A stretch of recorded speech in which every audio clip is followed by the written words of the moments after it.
Your first ball isn't a ball. It's plastic bags, rolled tight and tied with string, because a real one costs more than your father makes in a day. You kick it against the wall of your house until the paint comes off and your mother shouts at you from the doorway, and you say one more, just one. You are 6 years old. You live in a house with 1 bedroom and 7 people. You have never owned boots. But on this street, with this ball of plastic and string, you are untouchable, and nobody knows it yet, not even you. Stage 1, the street. You play barefoot on dirt. The pitch is whatever the street gives you. 2 rocks for 1 goal, 2 slippers for the other, and a game that pauses every time a car comes through. There are no coaches here, no drills. The street teaches you instead. It teaches you to keep the ball close, because losing it means chasing it into the gutter. It teaches you to take a kick from a boy twice your size and not cry, because crying means you don't get picked tomorrow. Years later, scouts will call it flair. Right now, it's just survival. Your father wants you to work, school, then a trade, then money for the family. That's the plan.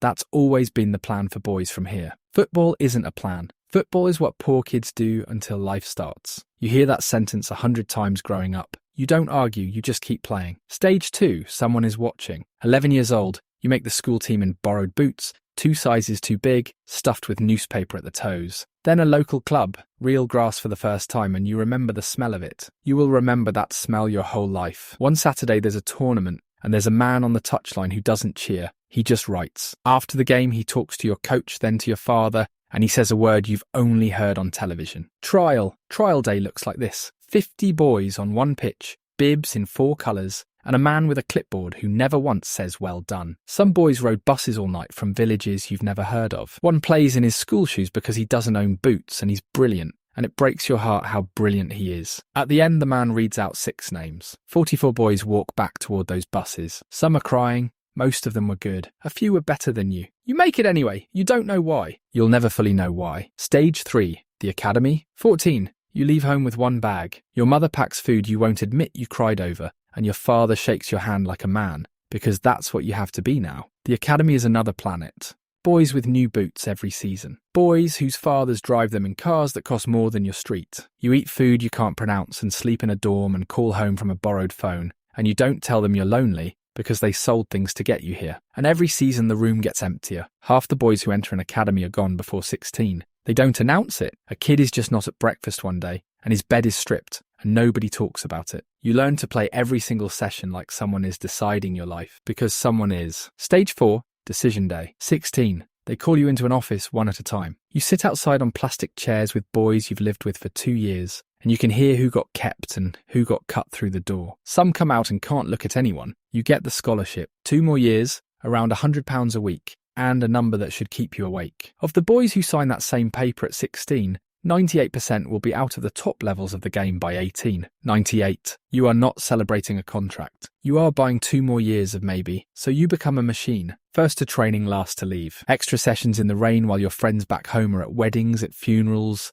at a life you're missing. You miss your grandmother's burial because there's a cup game. You score that day. You're not sure that math will ever feel right. It doesn't have to. You're still here. Stage 5, the debut. 18. A Tuesday night, an injury crisis, and a coach who says your name in the team talk like it's nothing. You don't hear the rest of it. You're on the bench when they hand you the number, and your hands are shaking as you pull the shirt over your head, the real one, your name on the back. 73rd minute. The 4th official lifts the board and it's your number in lights. You cross the white line and the noise comes up through your boots and into your chest like weather. First touch, you're rushed. The ball bounces off your shin and away. The crowd groans. Then a loose ball, a yard of space, and your body just remembers. The street, the wall, 10,000 hours. And you slide a pass through 2 players that shouldn't exist. The bench is on its feet. The kid from the dirt pitch is playing here now. A pro contract follows. Your first real wage is more than your father earned in a year. And the first thing you buy isn't a car. It's a roof. The leak in your mother's house fixed. Then the house itself, new,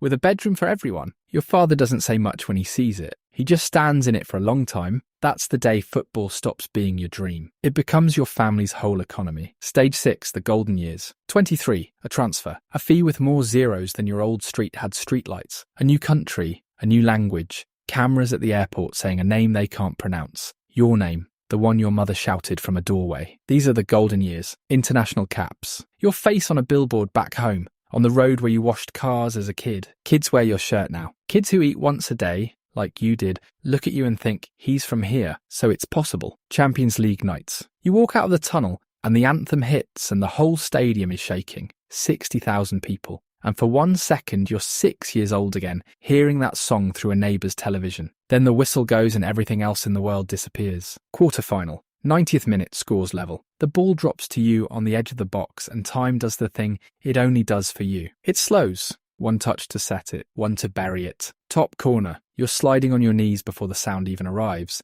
And when it arrives, it goes through your bones. Then comes the summer your whole country stops breathing. The World Cup. You carry a nation of people who grew up like you, ate like you, dreamed like you, through round after round. And in the final, you stand over the ball with everything on your shoulders and you think of a wall with the paint kicked off it. And you do what you've done 10,000 times on a street with no name. You don't miss. Gold confetti. The trophy is heavier than it looks. And the first call you make before the cameras, before the president, is to a doorway back home. These are the years you will spend the rest of your life trying to describe. You think they'll last forever. Everyone does. Stage 7, the last game. 35. You know weeks before you announce it. Your knees knew before you did. The final whistle goes, and you do a lap, and the crowd sings your name, and you pick up the match ball and hold it, and somewhere in your hands it turns back into plastic bags and string. Then comes the part nobody films. The first Monday with nothing. You still wake at 6:30 because your body doesn't know it's over. You lace your boots out of habit, then sit there with them on, in the kitchen,